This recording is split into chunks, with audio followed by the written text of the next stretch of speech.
What's up, everybody? In today's video I'm going to show you how to start a stone veneer project. So we're about halfway through this one. So that's the end product, right? But before you get the stone laid on there and everything, you have to do the scratch coat. So I'm going to show you all the stuff the scratch coat is. So it's a layer of tar paper is what we use here to help waterproof it, and then wire lath, and then the mortar, and I'll show you how to do all that. Now we're on the opposite side of the house from where we laid the stone. So we got the tar paper going up. It's pretty simple. All you do is cut it to fit like that and put the staples in. I wrapped it around the corner, whoop, and it's easy as that. You don't gotta go crazy with the staples, just enough to hold it because we're gonna be nailing this wire lath on there. So just get it in place. So I just hold it up. I don't really worry about measuring too bad. You can measure it, cut it straight if you want to. I don't feel like it saves any time. Start at the bottom, make sure you're overlapping a little bit. Kind of sucks because we're on the scaffolding. We had to make sure that we weren't going to hit the roof here going up, so we got to reach out over. It's kind of a pain in the ass. Sometimes, if you have a little extra, you can just run a knife along here. After you got the tar paper up, right, we got that pretty good, we start putting this wire up. I always start at the bottom because, you know, I don't like to go from the top.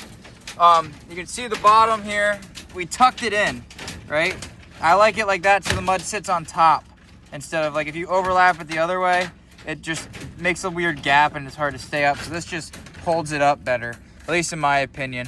What I use here is a cheap Harbor Freight nail gun, roofing gun, 1.25 inch nails. And it just depends on what you're doing. Sometimes you got to do it on wood. Sometimes you're doing it on like block. In this case, we're doing it on this green wood, so you can use a lot of nails, and you want to use a lot. So I just go across here. And the other thing you're gonna run into is cutting around windows, whatever is in your way, you have to cut around. So I like to just hang it up like in situations like this, and we can just cut around it.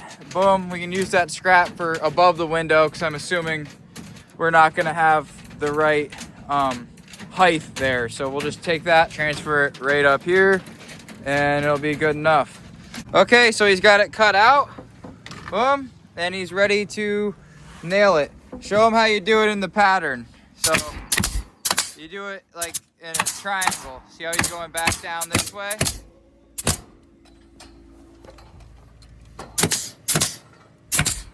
Okay, stop for 1 second. The reason you do that is because you're trying to push all the gaps and the spaces up that way. If you do it like over here, just put one over there.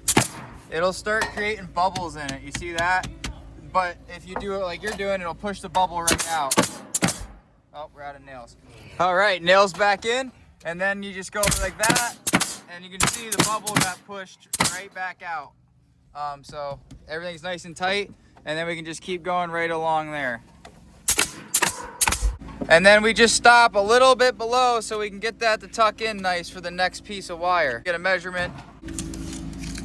We got 33-ish. We'll go 32.5. We got Reggie down here, 32.5, all right? We're using that little Makita saw. Cut it real fast, 32.5. I like to put it on so when I feel it, I can like climb up the wall. That's what I think, so it holds the mud. Some people like it the other way. I just like it because I feel like it holds the mud and I could just grip that. Turn it around one time. This way, I can just slip off, right? So the other way, I like to grip it. Pull it out. Pull it. Yeah, I don't pull out. I got 2 kids. All right, so just to go over that one more time, to push, I got the whole bottom attached, one row, right? One here.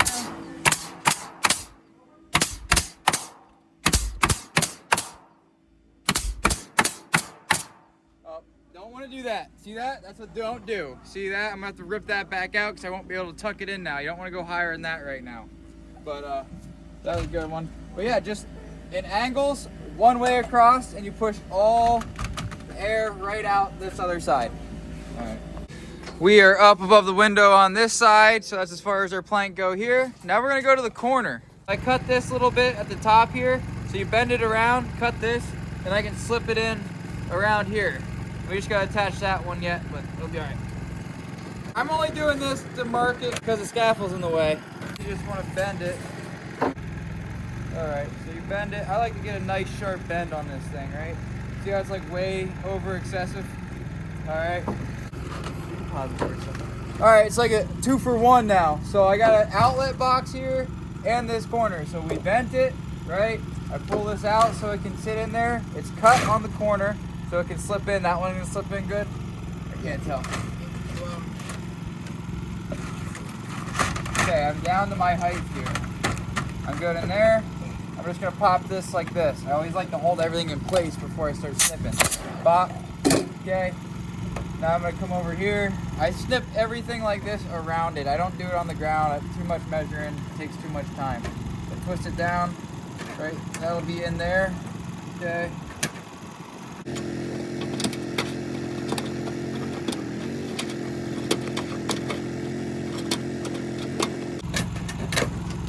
Okay, cut around it.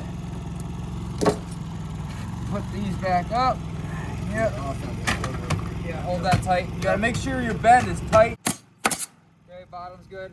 Now this one, I guess I can still do it, but I like to go right on that corner.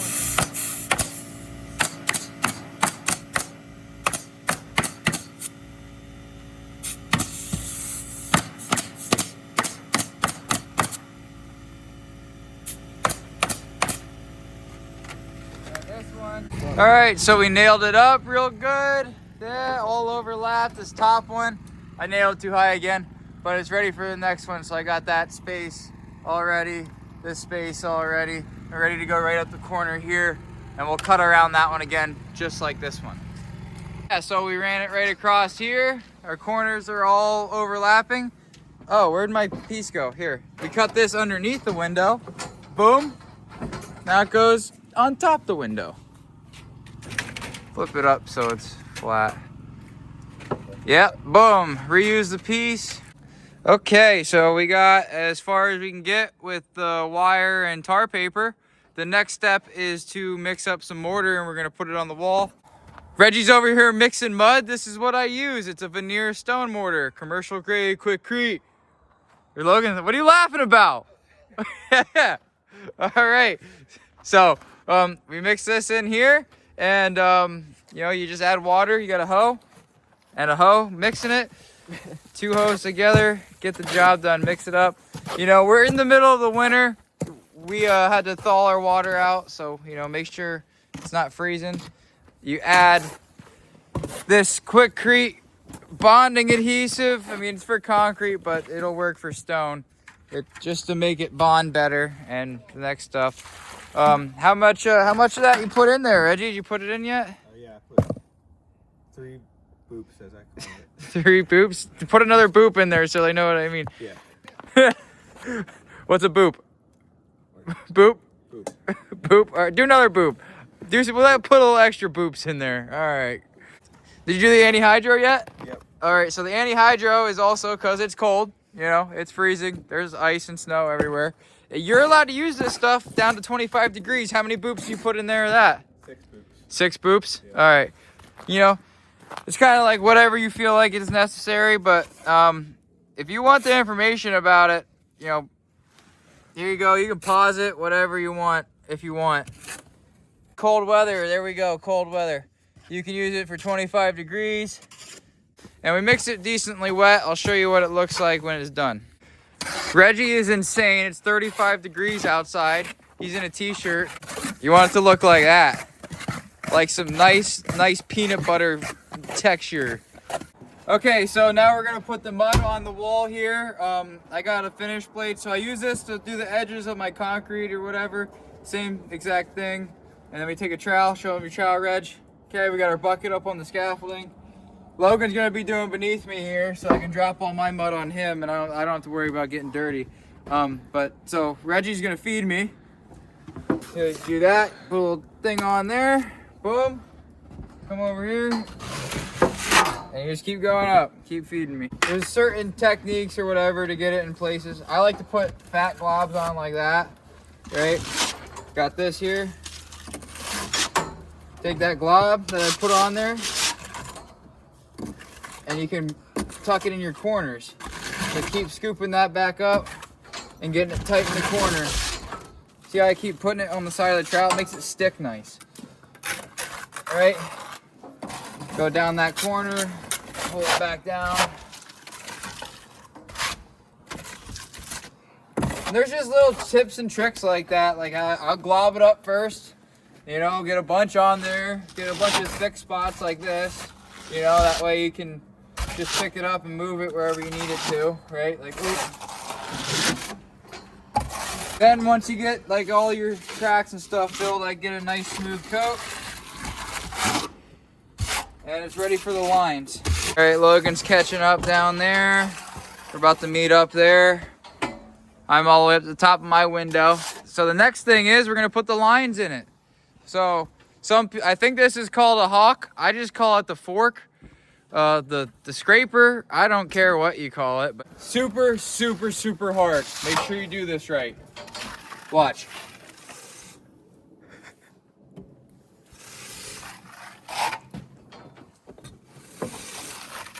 See that? See how hard that was? No, just kidding. But yeah, you just scratch the hell out of it. Boom, go around it. It doesn't need to be pretty.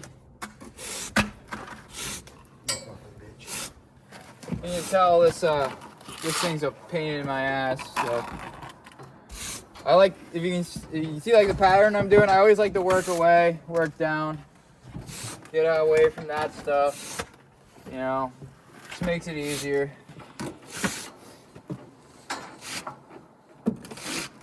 And that's it. You know, make it look rough, make it look like, you know, super rough scratch coat. That way, the stones when you lay them. You put the mud on there, it all sucks fast and there's all sorts of grippiness. It's not gonna slide. You know, that's basically all this is for. Oh yeah. Okay, I'll show you what it looks like when we're all the way up there. Okay, so that was 2 bags of mortar. We did up to the top of that window, almost to the top of the door.